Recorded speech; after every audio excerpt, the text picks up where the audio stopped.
Hello, ladies and gentlemen. First, I want to thank the Pan American Vocology Association for the opportunity to be at this wonderful event talking about this vocal phenomenon that was, is, and remains a big challenge for modern voice science and, of course, for contemporary vocal pedagogy. My name is Ariel Coelho. I am singing teacher in Brazil, and it is an honor for me to be here today with all of you. Well, I've been a vocal researcher since the 90s, and among other phenomena, I studied the issues related to distorted voice adjustments, also known in Latin America as vocal drives. And I already studied the guttural vocals and scream vocals present in what some call extreme vocals, are also part of the large family of distorted vocal adjustments. And thus we just had the workshop of my dear friend Nicolas Hormanzabal talking about practical training and care in the study of distorted voices, where he addressed the issues of excess memories and the strategies of overlapping motor memories that we use in vocal anthropophysiology. I will restrict myself here to briefly summarizing the results we have reached in vocal anthropophysiology about this phenomenon in terms of a possible systematization. Nor could it be any different, because in order to understand the whole problem involved in the issue of vocal distortions, we will need to go through the scientific advances in voices made especially in the last 4 or 5 decades, going through its theoretical and practical developments for contemporary vocal pedagogy. And here I would highlight the technological advances intertwining with the studies of applied physiology, and these with the studies of voice anthropology. In my view, these 3 factors were and continue to be fundamental to a deeper and broader understanding of the process of constitution and development of the human voice in the most varied contexts. Nevertheless, such scientific advances have unfolded in the development of new didactic tools for the teaching of singing, aiming at greater technical physiological plasticity, and this technological physiological plasticity materializing in a necessary aesthetic vocal enlargement to well meet the numerous demands of contemporary singing. And finally, these advances also imply the need for constant polish of the capacity of technical physiological reasoning by the singing teachers and other professionals who work with singing voice. In my view, where our experience in loco a change in the general paradigm that governs our studies of the singing human voice. Last but not least, we need to draw our attention to the fact that one of the stronger criticism that current pedagogical proposals for systematizing distorted voice receives that such propositions result more from empirical endeavors by the proponents, this tied to individual expertise of each author, rather than from generally scientific endeavors in the strict sense of the word. And that is exactly why the subject should not be treated superficially as something limited to the world of the tips and hints, because the risks of injury exist and should be avoided at all costs. I conclude this introduction by noting to you that we treated this problem very seriously there in Brazil, and we have an open course of training in distorted voice techniques lasting 20 months, so that we can go into detail in theory and practicing in each of the existing techniques. And we're talking about around 40 different kinds of adjustments. Well then, let's go to distorted voices. Definition. The vocal distortions are characterized by a break in the fundamental frequency of the voice and or a break in the continuity of her flow, in both cases resulting in a distortion effect of the sound. The break in the fundamental frequency of the voice is due to a greater or lesser presence of crackling, or wheezing in glottal adjustment. And the break in the continuity of our flow is due to the trepidation of superglottic structures. And to better understand what each of these physical acoustic phenomena in distorted voices, I will soundly exemplify to you each of them. This is a generic example of what the fundamental voice frequency breaks. Listen to me. Clean phonation. Ho! Crackling phonation. Ho! And remembering the break in the fundamental frequency of the voice results from more or less presence of crackling or wheezing in the glottal adjustments. Okay? This would be an example of very crackling glottal adjustment. Listen. Clean phonation. Hey! Phonation with strong crackling. Hey! And that would be example of a wheezing glottal adjustment. Clean phonation. Phonation with wheezing. And to understand these concepts even better, now I've shown you some video laryngoscopy.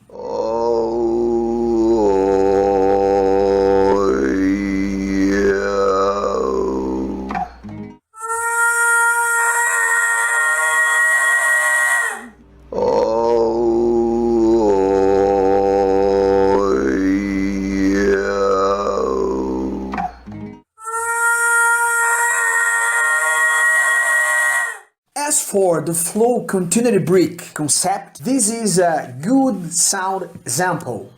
Listen. Expiration.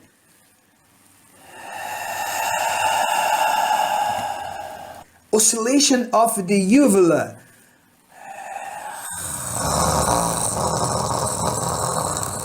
And as for the concept of a trepidation of superglottic structure, this is a very didactic example. Expiration. And now oscillation of vestibular folds. And now oscillation of vestibular folds in glottic phonation.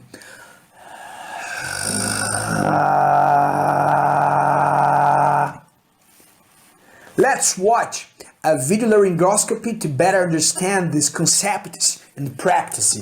Observe the glottis and vestibular folds carefully. In the first case, we will not have any phonatory configuration.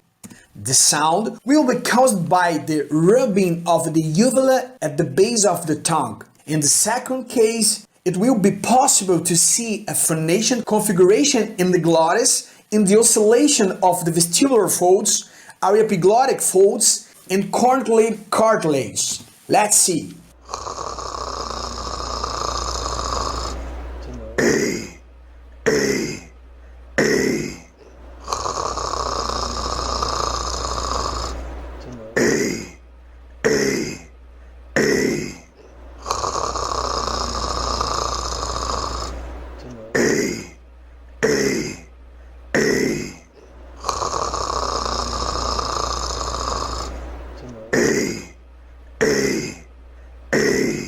Now, I'm going to give you 3 possible examples of glottic distortions.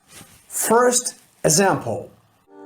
I have often told you stories about the way I live a life of a drifter, waiting for the day when I take your hand and sing a song. You maybe say, come away with me, love me, and I would should stay. The song is called Soldier Fortune by Whitesnake, and in vocal anthropophysiology, this technique is called Krieg voice. Second example. You take a lot of pain, take a lot of pain. Love is like a cloud, it's only love rain. Love her. song is called Love Hurts by Nazareth. In vocal anthropophysiology, this technique is called phaser voice. Let's go to the third example. Dream on, dream on, dream on, dream on, dream on, dream on, dream on. The song is called Dream On by the Aerosmith. In the vocal anthropophysiology, this technique is called scream hall voice. Well, let's watch a video laryngoscopy to better understand these concepts in the practice.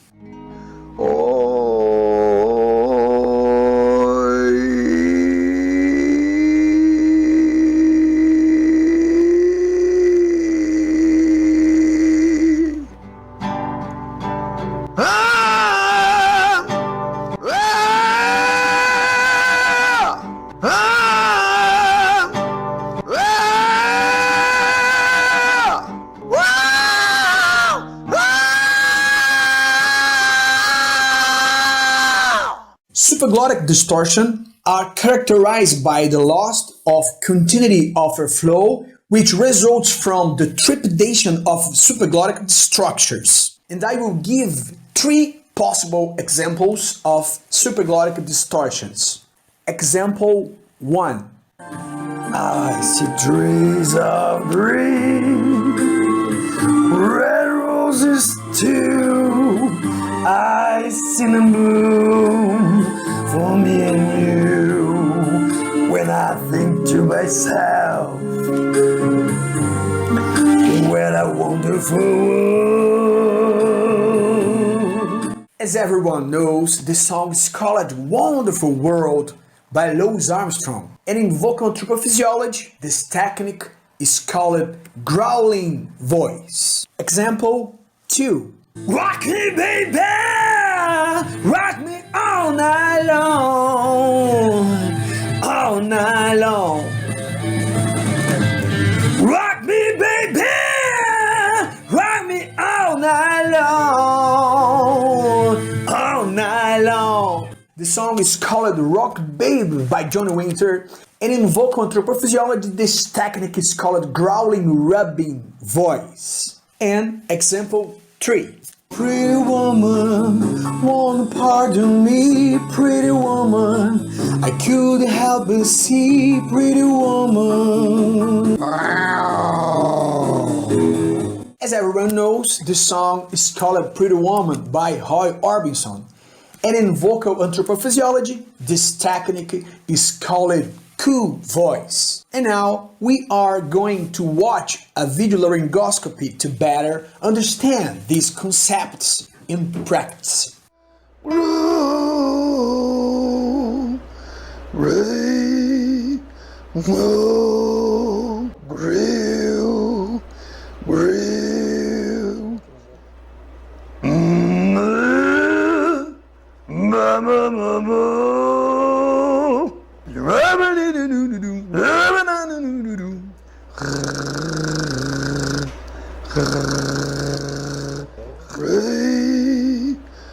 whoa, grill,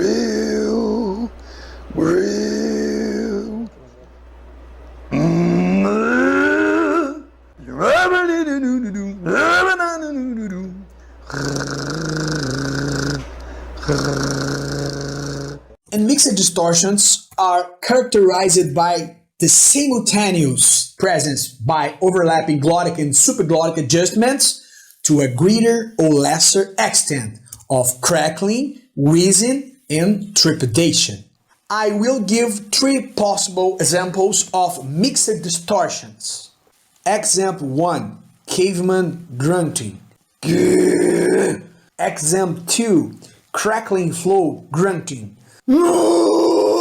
Example 3, scream, crackling, flow, grunting. Let's go to the videos to learn more about these vocal adjustments.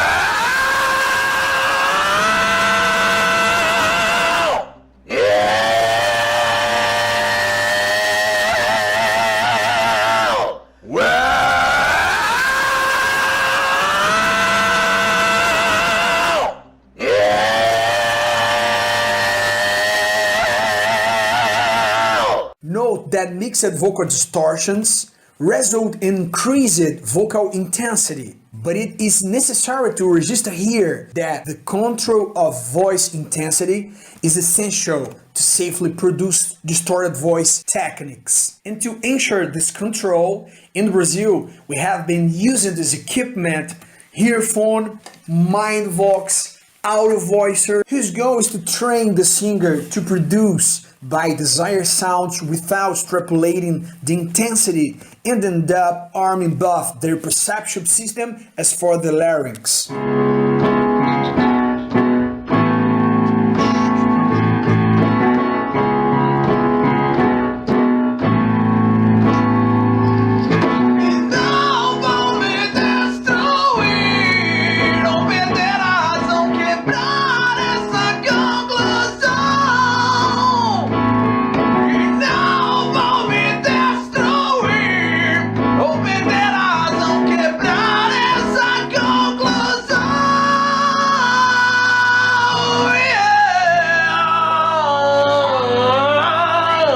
We are talking about popular singing, where the correct use of the microphone is essential.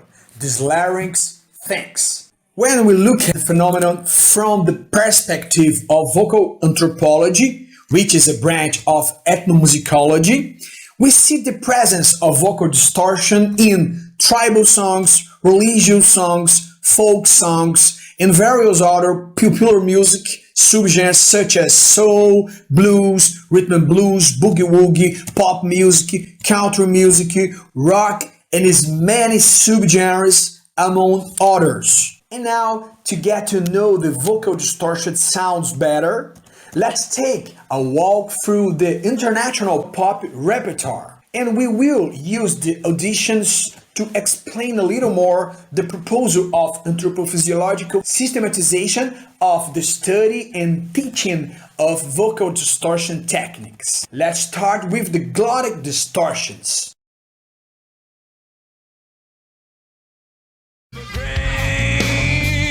Try and stick me in the ground. Well, you can tie me to the bed and try and beat me after death, but you can never keep me down. You know I'll make you wanna scream. You know I'll make you wanna run from me, baby, but no, it's too late. You wasted all your time. And to find me this week after the fall. The machine of a dream, such a clean machine. You got money in your pocket, you got blackness in your soul.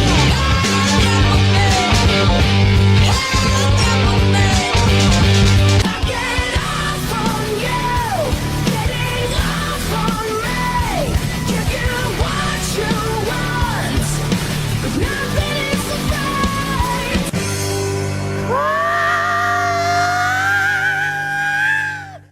In addition to Liz Hale from Hailstorm and Ellen Larson from Blues Pills, who are in this picture and have already appeared singing, the singers Axl Rose from Guns N' Roses, Steven Tyler from Aerosmith, and the late Freddie Mercury, former Queen's vocalist, also use or used glottic distortions. The list of singers using glottic distortions is quite extensive, but I recall a few more names from international pop, like Michael Jackson, Rod Stewart, Michael Bolton, Bonnie Tyler, Tina Turner, Bruno Mars, the flamenco singers represented here by the great Camarón, among so many singers of so many other styles. And now, a brief basic physiological description of these kinds of adjustments. Glottic distortions result from possible arrangements between the thyroid muscle, especially the internal part that is responsible for the longitudinal control of the level of muscle mass in the glottis, resulting in more or less wheezing.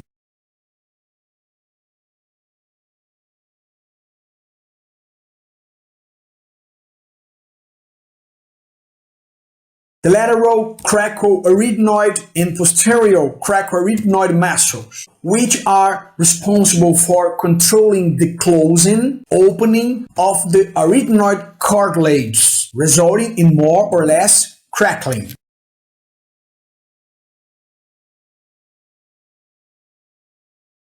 The transverse interarytenoid muscle, which is responsible for controlling the closing, opening of the base of the arytenoid cartilage, action of the wheezing adjustment.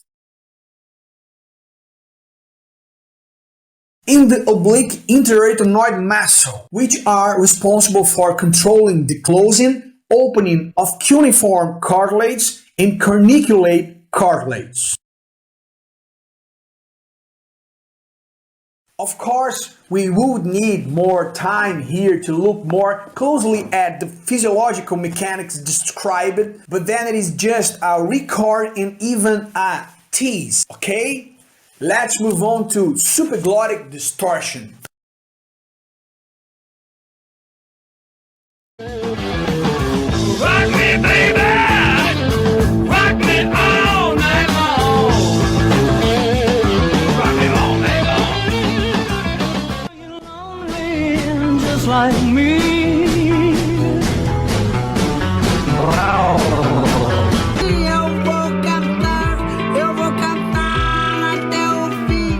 In addition to John Winter, Beyoncé and Roy Orbison, who are in the picture in the period singing, these other singers here also use superglottic distortions.